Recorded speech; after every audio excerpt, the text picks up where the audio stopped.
What is it like living your life now as a convicted felon?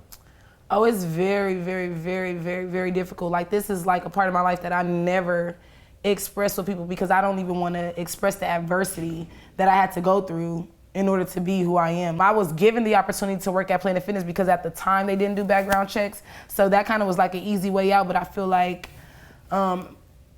after that or in the midst of that, I had to learn to be self-sufficient and be able to handle my own because there's no opportunities given for me. I'm very active, I'm very smart, a lot of things.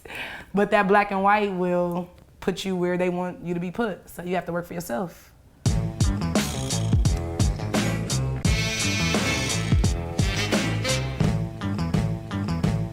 I'm not gonna allow my conviction or my felony to map out who I am because I know who I am, you know what I mean? I knew who I was. So I went and got me a regular job, worked my way all the way to the top, left that job because I knew my skill set, created my own opportunities, became an entrepreneur, live a great lifestyle still as a convicted felon, whereas somebody else, convicted felon, same time having a conversation when they didn't have a job and I didn't have a job in the same position. So I feel like it's just a person, but everybody have to pay for what they did. And it's either you're gonna accept what you did, make it better, or you're gonna use that as an excuse and not be who you're supposed to be. You're never gonna live up to your fullest potential. Upon leaving Planet Fitness, I chose to leave because I felt like I gave Planet Fitness a lot of my time. I gave them 5 years. That was more than I gave college, more than I gave high school, more than I gave any extracurricular activity. So I just told myself it was time for me to go. And then in addition to having my daughter, I knew I wanted to create a better lifestyle for her. So I got into just repairing my credit and just kind of like setting myself up financially to be better. And then that allowed me to be able to do first-time homeowner program. So I was introduced to that by my friend who I actually went to college with in Atlanta. She was a realtor, so she introduced me to purchasing a house and just the advantages of it. And I just was like, why not? Let's try it out. Literally, I said, let's just try it out. And I applied and the process began right away. So once it started, I started to purchase my house in July and I've completed in October. And then I moved back to Atlanta and I started my cleaning service in 2017. When I left Planet Fitness, I started a cleaning service. So I have home cleaning service, Handy's Helping Hands. So I have cleanings here in LA and then I have cleanings in Atlanta. After cleaning, finding different clientele, I began cleaning Airbnbs. So people were booking me consistently for Airbnbs. They were renting out different spaces. And I just found an interest in that. I feel like if you're able to pay me this set amount multiple times per week, what are you doing that's allowing you to be able to do that? So I actually got into the Airbnb system or the Airbnb life, if you will, and I started to rent out apartments to have people to have Airbnbs at these particular apartments. So I went from cleaning Airbnbs to getting into the business of having the Airbnbs to having my cleaning service clean my Airbnbs. And then once I got into the Airbnbs, all of my guests or people, if you will, are asking like, what can I do while I'm in Atlanta, or what should I do, where can I go?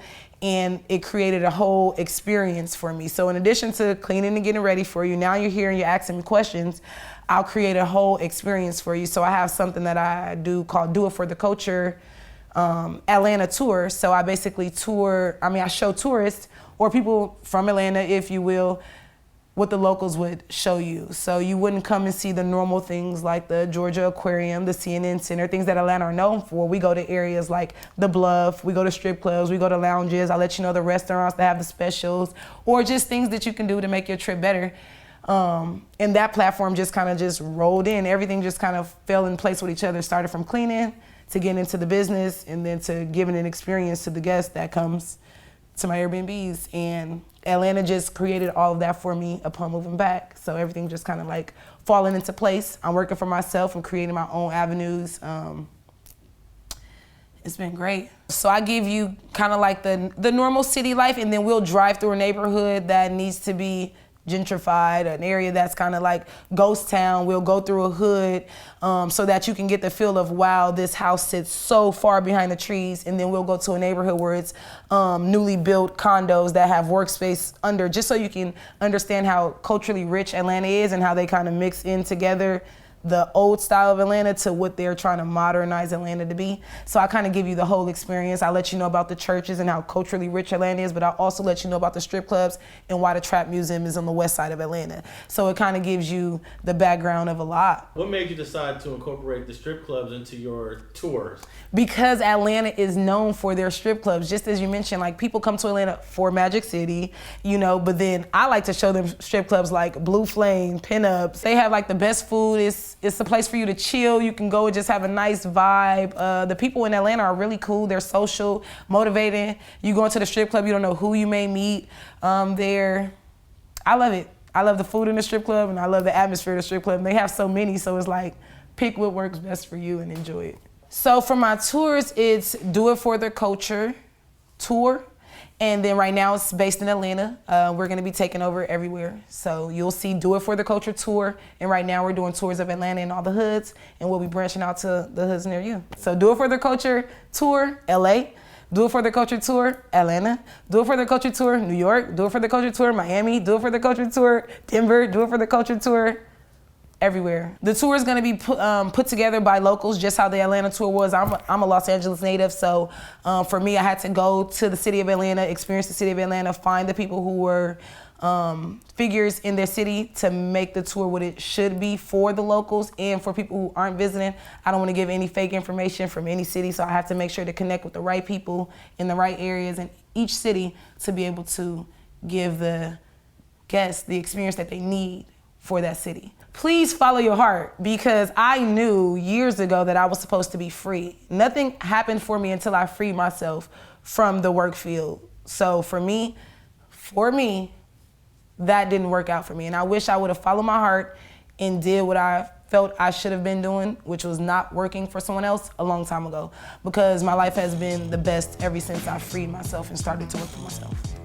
But it wasn't easy. Thanks for watching StreetTV.net. If you're not subscribed, please hit that button below and click the bell to receive alerts and notifications. Like and comment below to give us your feedback, and be sure to watch the 2 related videos to the right. If you want to support this platform or follow us on social media, visit the links in the description and listen to our weekly podcast, The Gangster Chronicles, every Thursday. And thanks for watching StreetTV.net.